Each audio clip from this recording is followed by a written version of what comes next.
Comment utiliser l'intelligence artificielle dans le cadre de l'évaluation pédagogique? Nous allons commencer par générer un prompt. Pour cela, nous allons utiliser MyPromptWrite, qui est un assistant virtuel que j'ai conçu spécifiquement pour cela.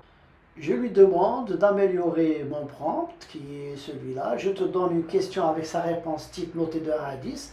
Ensuite, je télécharge des photos ou des scans des réponses d'étudiants à partir desquelles tu me donneras une évaluation sous forme de commentaires et d'une note de 1 à 10. Ici, il me fournit la partie 1 du prompt, le rôle de ChatGPT, le contexte, une question ainsi que réponse idéale qui sera notée de 1 à 10, des scans ou photos de réponses d'étudiants, sa mission. Donc, analyser chaque réponse, donner une évaluation sous forme de commentaires argumentés, attribuer une note de sur 10 en justifiant le choix. Si des éléments ne sont pas lisibles, précise-le et demande une clarification. Le format de réponse attendu, avec bien sûr la note attribuée. Et puis il y a une partie 2, la critique. Il critique le prompt qu'il me propose, préciser les critères de notation, inclure une grille d'évaluation et gérer les réponses incomplètes. Voilà des questions qui se posent. Quel est le niveau des étudiants? Y a-t-il un barème précis? Discipline concernée, adaptation du langage, etc. Une fois ces informations fournies, je pourrais optimiser encore plus le prompt. Ici, je lui donne mes réponses. Il me donne encore un prompt optimisé et on retrouve le rôle, les missions. On va revoir exactement la même démarche dans laquelle il va intégrer les propositions que je lui ai faites. Ici, voilà le format de réponse qui est attendu avec la note, commentaires détaillés, les erreurs et omissions, comparaison avec la réponse idéale, les axes d'amélioration, les cas spécifiques, si une réponse est incomplète, si on pense au sujet, si un passage est illisible. Et enfin, il va faire la critique. Là, nous avons la critique de ce prompt, de ce nouveau prompt. Il va me proposer des questions auxquelles je devrais complémentaire. Ici, il me demande s'il faut un format spécifique et s'il y a des consignes particulières pour les commentaires et un résumé global des performances éventuelles. Je lui dis oui. Format spécifique texte brut et consignes particulières, commentaires succincts. Il me propose un prompt finalisé et il reprend le même processus avec le contexte, la mission, voilà, et le format de la mission, le format de sortie du texte, et puis bon, les cas spécifiques. L'objectif étant toujours une correction rapide. Il fait la critique de ce troisième prompt qu'il me propose, amélioré. Voilà les critiques. Et une dernière vérification. Est-ce que les commentaires ont une limite? Il fait une dernière vérification. Je lui dis oui, voilà, les commentaires. Il doit y avoir 3 phrases par catégorie et reformule les axes d'amélioration. Il reprend le même processus,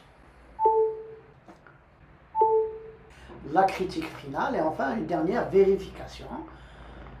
Est-ce que je souhaite un récapitulatif des erreurs récurrentes parmi tous les étudiants? Je lui dis oui et il me propose un prompt finalisé et définitif. Est-ce que je souhaite un récapitulatif global des erreurs inclus des recommandations de ressources, livres, articles pour approfondir les points faibles? Je dis oui. Et encore, il reprend son prompt, il l'améliore. Donc c'est un processus de va-et-vient entre mon assistant virtuel et moi-même en tant qu'enseignant. Donc il y a un travail à faire. Il me demande une dernière validation. Est-ce que les ressources proposées doivent varier avec les erreurs selon les étudiants? Je lui dis oui. Elles doivent varier selon les erreurs constatées. Et enfin, il finalise le prompt final et définitif. Et ce prompt, je vais à la fin le copier et le coller dans un traitement de texte pour que je puisse l'utiliser plus tard. Alors il me dit, ce prompt est maintenant parfait et total. Il est prêt à être utilisé. Il essaie quand même une dernière validation. Est-ce que tu veux une synthèse des performances générales, distribution des notes, tendance dans les erreurs, en complément du récapitulatif? Voilà.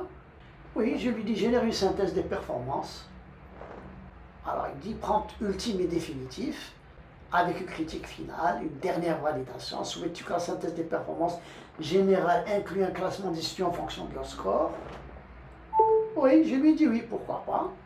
Il reprend le processus, encore une fois. Est-ce que ce prompt te convient définitivement? Je lui dis oui. Voilà. Le prompt est totalement optimisé. Je copie le prompt et je le colle dans mon traitement de texte. Maintenant, vous allez demander à votre intelligence artificielle préférée de générer une question, de vous donner une réponse type et de commencer à corriger les copies de vos étudiants. Je demande à mon intelligence artificielle de me proposer un croc sur la silicose en précisant les critères cliniques, radiologiques et épidémiologiques. Il me donne une réponse modèle, l'anamnèse, l'évaluation clinique, les investigations radiologiques, l'exclusion d'autres pathologies et les outils complémentaires ainsi que des références. Je lui dis de considérer cela comme étant un corrigé type et de donner un barème d'évaluation de 1 à 10. Il me propose un barème sur un total de 10 points dans un tableau. Vous voyez ici, donc 2 points pour l'historique et l'exposition, 1,5 point pour l'évaluation clinique, 3 points pour les investigations radiologiques, 1,5 point pour l'exclusion des diagnostics différentiels, 1,5 point pour l'exclusion des diagnostics différentiels, 1 point pour les outils complémentaires. Et enfin, 1 point pour les références et l'actualisation.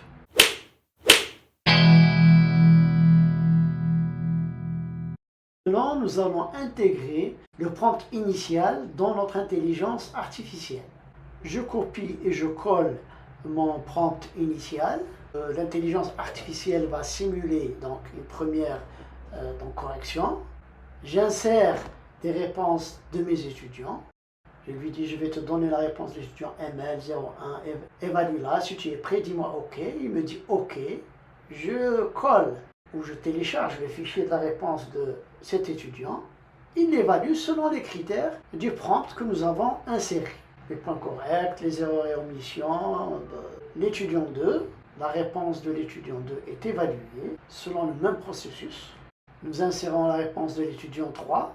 Il recommence le processus de correction.